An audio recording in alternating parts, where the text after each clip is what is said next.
They've had Saquon Barkley for 6 years and nobody else has, but now, as of next Monday at noon Eastern, he will be available to anyone who wants him.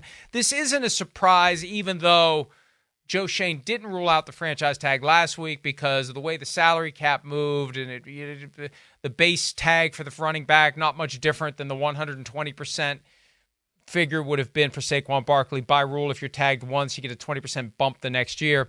But it's the running back position. How much are you going to invest? How much are you going to put in that position, especially for a guy who's got 6 years now in the NFL? And I think they're comfortable with the possibility that somebody else will come in and make him a big offer. I think this is kind of like the Kirk Cousins mindset in Minnesota.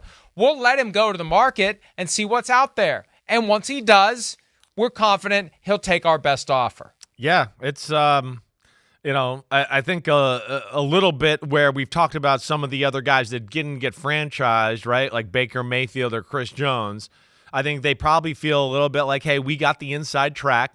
Saquon has been one that's been very vocal about he loves New York and would like to stay here in the New York area and play for the Giants. So I'm sure they feel like, hey, we got a little advantage in that conversation, right? But it's dicey. I mean, it is dicey. Saquon Barkley, right? I know it's like hasn't been maybe live up to the billing of the top, second pick of the draft and all of that. But as I would say about, quarterback situation there, Saquon Barkley's been behind the worst offensive line in football pretty much his whole career. Like, again, it's not even close, right? Some of the years of his career, it wasn't like the Giants were, one of the worst. It was the worst, and it was not even close. Like, they were in a level of themselves of, we can't block anybody for anything. Pass block, run block, anything.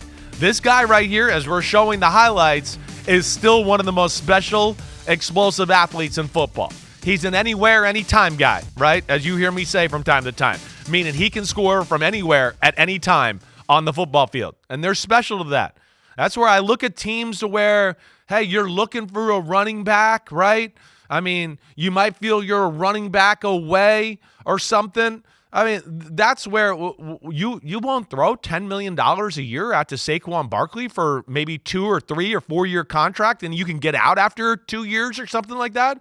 Again, if I'm Jim Harbaugh with the Chargers, if I'm the Philadelphia Eagles, right, there's some teams out there I look at it that way where, okay, like a lot of my roster's set and now I'm just missing like cream of the crop type of players.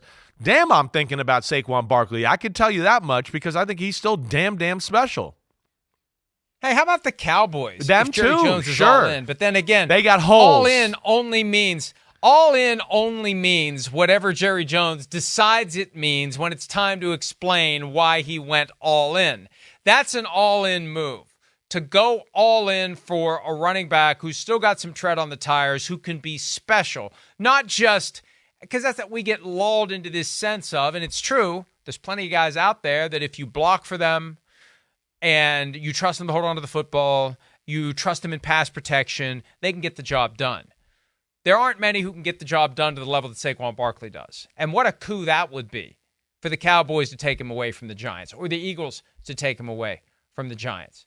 That's a net gain. That's a huge net gain because you're hurting your rival and you're helping yourself. Well, back to the same Chargers mindset with Chris Jones. Right. Get one of these guys away from a team that you're competing with. Not that the Giants were in any trouble last year, but if Barkley's healthy and Daniel Jones is healthy and they play like they did 2 years ago, they are a factor. Yeah, exactly that. And the other thing that I would say is Saquon, he was injured, right? Because they weren't good at up front and they've been behind in a lot of games, he doesn't necessarily have like a ton of wear and tear on his tires. I think and the way he keeps himself in shape and trains and he's obsessive like that, I think he's kind of a young, right, 6th year player in the NFL as far as a running back's concerned. I don't look at it and I don't look at last year and go, oh, it's about to fall off, right? I don't look at that at all. I look at it and go, oh, wait. Right, damn, this guy still can turn the corner. This guy still breaks ankles.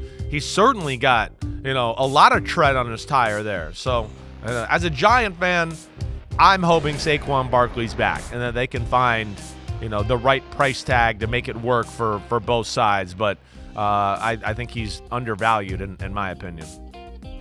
There he is running against the Jets, and I saw a comment yesterday that he really wants to stay in New York. Right. And it occurred to me, wasn't his dad like a huge Jets Huge fan? Jets Not that man. they need Right, him. Right.